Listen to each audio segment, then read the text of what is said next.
Friends, நம்ம 110ல் போயிட்டுருக்கோம். இது வரைக்கும் நான் இந்த வண்டியில் இதான் டாப் ஸ்பீடு போயிருக்கேன்.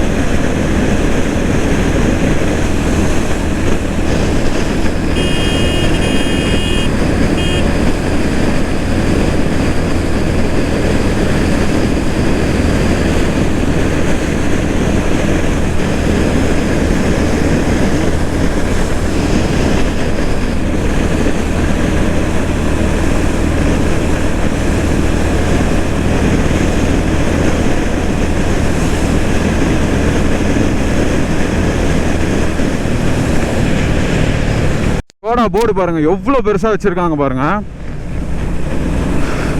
இப்போ நியூலி லான்ச்டு ஸ்கோடா கைலாக் நம்ம வீடியோ பார்த்துருப்பீங்க, ஷார்ட்ஸில் போட்டிருந்தேன். அது 7.89 lakhs எக்ஸ்ஷோரூம் ப்ரைஸில் லான்ச் பண்ணியிருக்காங்க. அந்த வண்டியில் கொடுத்துருக்க 1 லிட்டர் பெட்ரோல் இன்ஜின் தான் வந்து ஸ்லாவியா 1 லிட்டரு, வேர்டஸ் 1 லிட்டரு, அப்புறம் டிஸ்கண்டினியூ பண்ணாங்கல்ல போலோ, அந்த போலோவில் வந்து 1 லிட்டர் இன்ஜின். அது 3 சிலிண்டராக இருந்தாலும் 117 PS 175 Nm ஆஃப் டார்க்கும் ப்ரொடியூஸ் பண்ணக்கூடிய ஒரு நல்ல பர்ஃபார்மன்ஸ் ஓரியன்ட் இன்ஜின் தான். ஸோ அந்த போர்டை பார்க்கும்போது டக்குன்னு எனக்கு வந்து உங்ககிட்ட சொல்லணும்னு தோணுச்சு. ஃப்ரெண்ட்ஸ், இது வந்து டுவர்ட்ஸ் பாண்டிச்சேரி போயிட்டுருக்கு. ஆக்சுவலாக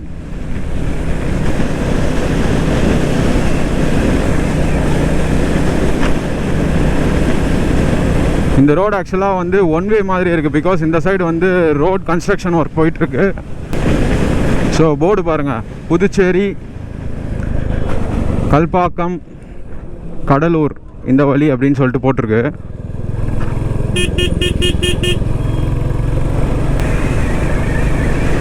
எங்கேயாவது ஒரு ஷார்ட் பிரேக் எடுக்கணும்னு பார்க்குறேன். டுவர்ட்ஸ் பாண்டிச்சேரி போயிட்டுருக்கோம். நம்ம அப்படியே ரேண்டமாக ஒரு இடத்துல அப்படியே ஸ்டாப் பண்ணி நின்று உங்ககிட்ட பேசிகிட்டு இருக்கேன். ஃப்ரெண்ட்ஸ், ஒரு ஷார்ட் பிரேக் எடுத்தேன். இப்போ நம்ம வந்து கிளம்பலாம். இந்த ரைடில் வந்து நான் கிளாசிக் 350 வந்து ஆல்மோஸ்ட் இதோட லிமிட்ஸ்க்கு புஷ் பண்ணிட்டேன். பாண்டிச்சேரி இன்னும் 85 கிலோமீட்டர்ஸ் போட்டிருக்கு. இங்கே பெருசாக எதுவும் இன்ட்ரெஸ்டிங்காக இல்லை. ஏன் எல்லோரும் ஸ்டாப் ஆகிருக்காங்க? இன்ட்ரெஸ்டிங் இல்லைன்னு சொல்லி வாய மூடுறதுக்குள்ள சம்திங் ராங்.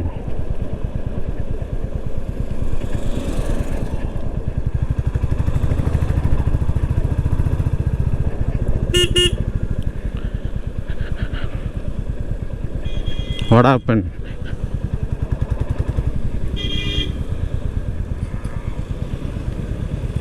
ஏதோ ஆக்சிடெண்ட் போல இருக்குது, என்னன்னு தெரியலையே.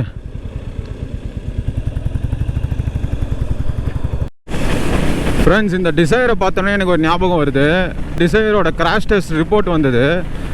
லேட்டஸ்ட் ஜென்ரேஷன், அதாவது 4th ஜென்ரேஷன் டிசைர் வந்து பார்த்தீங்கன்னா 5 ஸ்டார் வாங்கியிருக்கு. நான் ஒரு ஷார்ட்ஸ் போட்டிருப்பேன், என்னோடய எக்ஸ்ப்ரெஷனை பார்த்துருந்தீங்கன்னா தெரிஞ்சிருக்கும் நான் எவ்வளோ ஆச்சரியப்பட்டேன் அப்படிங்கிறது. பிகாஸ் எதிர்பார்க்கவே இல்லைங்க இப்போ வரைக்கும். எனக்கு வந்து எப்படிடா மாருதி சுசுக்கியா 5 ஸ்டாரான்ற மாதிரி எனக்கு கூட வந்து எனக்கு ஷாக்கிங்காக தான் இருக்குது. அந்த அளவுக்கு இன்ஜினியரிங் உள்ளே போயிருக்குன்றது வந்து நல்லா கிளியராக தெரியுது. பிகாஸ் மாருதி சுசுக்கி அப்படின்னாவே அது ஒரு டின் டப்பா, ஒரு டின் கேனு, அதெல்லாம் வாங்காதீங்க. என்ன தான் மைலேஜ் கொடுத்தாலும் சர்வீஸ் காஸ்ட்லாம் கம்மியாக இருந்தாலும் அந்த வண்டியில் சேஃப்டி இல்லை அப்படின்னு தான் சொல்லியிருக்காங்க நிறைய பேர். இந்த கிராஷ் டெஸ்ட் ரிப்போர்ட்டை பார்த்தோன்னே அந்த ஹோல் பெர்ஸ்பெக்டிவே மாறி இருக்குது இப்போது. ஒரு பெரிய ஒரு விஷயம் டிசைரை பொறுத்த வரைக்கும். ஏன்னா வந்து most of the fleet service, அதாவது கேபில் பார்த்தீங்கன்னா டிசைர் தான் மெயின் பங்கு வகிக்குது. ஒரு காலத்தில் டாட்டா இண்டிகா இருந்தது. டாட்டா வந்து மாருதி சுசுக்கி ரீப்ளேஸ் பண்ணிடுச்சு. Most of the Ola cab, Uber இதெல்லாம் பார்த்தீங்கன்னா நீங்கள் ஒரு ப்ரைமாக புக் பண்ணிங்கன்னா மொதல் வண்டியே உங்களுக்கு செடானில் வர்றது டிசைராக தான் இருக்கும். அப்படிப்பட்ட ஒரு பாப்புலரான வண்டிக்கு இவ்வளோ பெரிய ஒரு சேஃப்டி அப்கிரேட் கொடுத்தது வந்து ஒரு பெரிய விஷயம். ஃப்ரெண்ட்ஸ், இந்த அமைப்பை பாருங்களேன். இது 2 சைடும் மரம், செம்ம காத்தோட்டம், ரைட்டில் புல்வெளி. ஈசிஆர் ரோட்டில் ஒரு ரைடு போகிறதே ஒரு சந்தோஷம்தான். லெஃப்டில் பார்த்தீங்கன்னா உங்களுக்கு தெரியும், ஒரே லெஃப்ட்டு ரைட்டில் ஆறு பாருங்கள். வாவ், இந்த வியூவே சூப்பராக இருக்குங்க. என்ன அழகாக இருக்குது பாருங்கள் இந்த வியூ. அந்த சில் தண்ணி காற்று ரைட் ஹேண்ட் சைட்லேயும் லெஃப்ட் ஹேண்ட் சைட்லேயும், நடுவில் ரோடு, நடுவில் சின்ன சின்னதாக அந்த புல்லுலாம் வளர்ந்துருக்கு.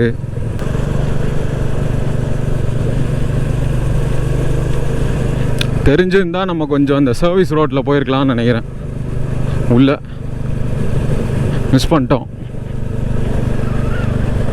ஊருக்குள்ளே கிரிக்கெட்டை விளாட்றாங்க. இன்றைக்கி சண்டேல, ஸோ கிரிக்கெட் விளாட்றாங்க. இந்த மாதிரி கிரிக்கெட் பார்க்குறப்போ எனக்கு அந்த படம் லப்பர் பந்து தான் ஞாபகம் வருது.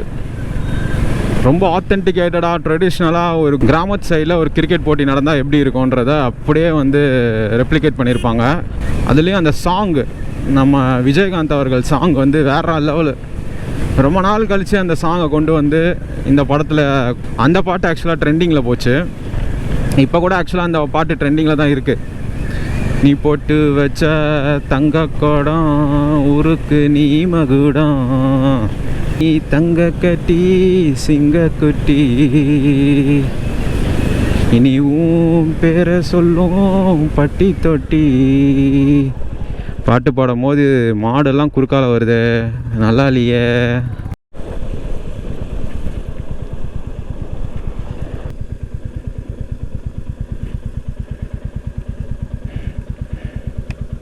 ஃப்ரெண்ட்ஸ், நம்ம முதலியார் குப்பம் போட் ஹவுஸ் கிட்ட வந்தாச்சு.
ஃப்ரெண்ட்ஸ், முதலியார் குப்பம் போட் ஹவுஸ்லேருந்து நம்ம இப்போ கிளம்புறோம்.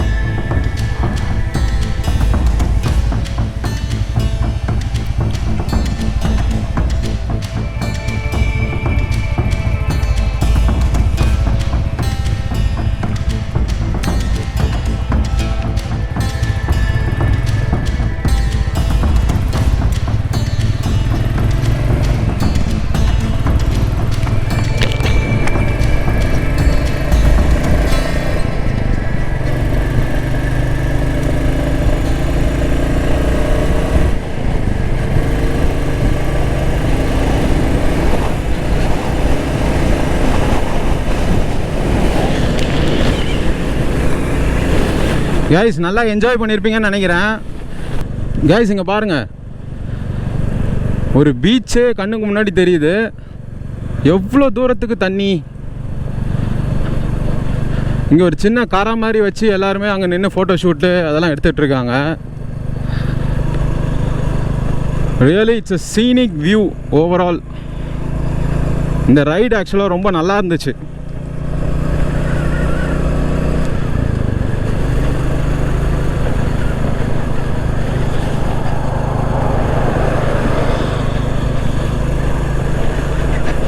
GLS 400D சும்மா பறக்குது.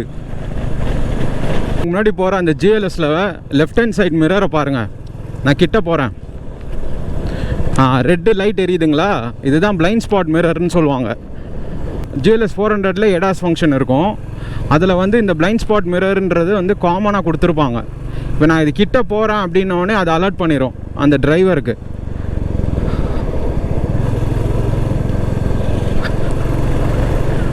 இந்த வந்துருச்சு பாருங்கள், ரெட் கலர் லைட்டு. ஸோ சைடில் யாரோ வராங்க, பார்த்து ஓட்டு அப்படிங்கிறது வந்து அந்த கார் அலர்ட் பண்ணுது. That's called blind spot mirror. Friends, நம்ம கிளாசிக் 350 வந்து stealth black, which is the top of the line. ஆக்சுவலாக டியூல் சேனல் ஏபிஎஸோட வருது. இந்த பிரேக்கிங் பற்றி நம்ம பேசியே ஆகணும். 2 சைடுமே டிஸ்க் கொடுத்துருக்காங்க, ஃப்ரண்ட் அண்ட் பேக் ரெண்டுமே டிஸ்க் கொடுத்துருக்காங்க நம்ம பைக்கில். ரியர் பிரேக் வந்து மோஸ்ட் ஆஃப் த பைக்கில் வந்து பார்த்திங்கன்னா ரொம்ப சட்டிலாக இருக்கும், ஸ்லக்கிஷாக இருக்கும், சரியாக வந்து நமக்கு ஒரு கான்ஃபிடென்ஸ் இன்ஸ்பைரிங்காக இருக்காது. பட் இந்த வெஹிக்கிளில் இவ்வளோ வெயிட்டுக்கு அதோட ரியர் பிரேக் கேலிப்ரேஷன் வந்து பார்த்தீங்கன்னா டாப் நாச்சாக கொடுத்துருக்காங்க. நான் வந்து ஒரு 2-3 இடத்துல அதை நோட்டீஸ் பண்ணேன். பிகாஸ் சடன் பிரேக் முன்னாடி போகிற வண்டிங்கெல்லாம் போட்டுச்சு. அப்போ வந்து நான் வந்து சடன் பிரேக் போட வேண்டிய இடத்துல வந்து காமாக தான் பிரேக் போட்டேன். பிகாஸ் அவ்வளோ ஒரு கான்ஃபிடென்ஸ் இன்ஸ்பைரிங்காக இருந்தது. Especially rear brakes. ஃப்ரண்ட்டு பிரேக்குமே ரொம்ப நல்லா இருக்குது. பிரேக்கிங் டிபார்ட்மெண்ட்டில் ராயல் என்ஃபீல்டு வந்து லீப்ஸ் அண்ட் பவுன்ஸ் சேஞ்சஸ் கொடுத்துருக்காங்கன்னு தான் நம்ம சொல்லி ஆகணும். இதுக்கு அடுத்து இப்போ லேட்டஸ்ட்டு கிளாசிக் 350 வந்துருச்சு. அண்ட் முக்கியமாக கிளாசிக் 650 வந்து லான்ச் ஆயிடுச்சு. ஆல்மோஸ்ட் ஷார்ட் கன்னோட ப்ரைஸிங்கில் தான் அதை லான்ச் பண்ணியிருக்கிறாங்க. இந்த கிளாசிக் 350யோட சிலுவெட்லேயே வந்து அந்த ட்வின் சிலிண்டர் இன்ஜின் இருக்குது பார்த்தீங்களா, அந்த இன்டர்செப்டார், மீட்டியார் 650, ஷார்ட் கன் 650, அந்த லைனப்பில் இருக்கக்கூடிய இன்ஜினை கொடுத்துருக்காங்க. பட் கியரிங் ரேஷியோஸ் வந்து மாறுது. பிகாஸ் பின்னாடி இருக்கிற அந்த டயர் அண்ட் அதோட ஸ்விங் ஆர்ம்க்கு ஏற்ற மாதிரி கியரிங் ரேஷியோஸ் வந்து மாற்றி வச்சுருக்கிறாங்க. HSL அப்படியே கிளாசிக் 350 மாதிரியே தான் இருக்குது சிலுவெட் எல்லாமே. பின்னாடி வந்து 2 எக்ஸாஸ்ட் வரும். It's a typical 650 build from Royal Enfield. So அந்த வெஹிக்கிளை பற்றி கூட நான் வந்து உங்ககிட்ட பேசணும்னு நினச்சேன். இப்போ யாராவது ஒருத்தவங்க ரொம்ப நாளாக வந்து கிளாசிக் 500 வாங்கணுன்ட்டு ரொம்ப நாளாக வெயிட் பண்ணிட்டு இருந்திருப்பீங்க. ஆக்சுவலாக கிளாசிக் 500 வந்து டிஸ்கண்டினியூ பண்ணிட்டாங்க. ஸோ ஏன் டிஸ்கண்டினியூ பண்ணாங்க அப்படின்னு செட் ஆஃப் பையர்ஸ் இருப்பாங்க. எனக்கு கிளாசிக் தான் வேணும், பட் ஹையர் சிசி வேணும், ஹையர் டிஸ்பிளேஸ்மெண்ட் வேணும் அப்படின்றவங்களுக்கு வந்து இந்த கிளாசிக் 650 வந்து ஒரு பர்ஃபெக்ட் சாய்ஸாக இருக்கும்னு நான் நம்புகிறேன். கைஸ், லெஃப்டில் பாருங்கள், நம்ம போகும்போது பார்த்தா இல்லைங்களா, அதே தான். எவ்வளோ அழகாக இருக்குது பாருங்களேன். பறக்கும் ராசாலியே ராசாலியே நில்லு, இங்கு நீ வேறு நான் வேறு சொல்லு, கடிகாரம் பொய் சொல்லும் என்றே நான் கண்டேன், கிழக்கெல்லாம் மேற்காகிட கண்டேனே, பறக்கும் ராசாலியே ராசாலியே நில்லு, நீ வேணுமா நான் வேண்டுமா சொல்லு. எப்படி இருக்கு பாருங்க, வியூ சூப்பராக இருக்கா. வாவ்,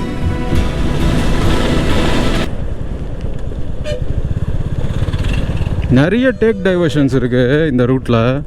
ஈஸியாக ரூட்டில் நிறைய ரோட் கன்ஸ்ட்ரக்ஷன் ஒர்க்கு அது இதுன்னு போயிட்டுருக்கனால நிறைய டேக் டைவர்ஷன்ஸ் இருக்குது. கொஞ்சம் பார்த்து கேர்ஃபுல்லாக தான் வரணும். எஸ்பெஷலி நைட் ரைட்ஸ்லாம் பண்ணுறீங்க, இல்லை நைட் ட்ரைவ்லாம் பண்ணுறீங்கன்னா இங்கே நிறைய ஆக்சிடெண்ட்ஸ் ஆக வாய்ப்பு இருக்குது.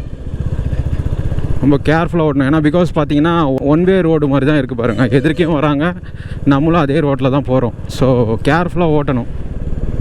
I hope you guys enjoy this video. I see you guys in the next video. Bye.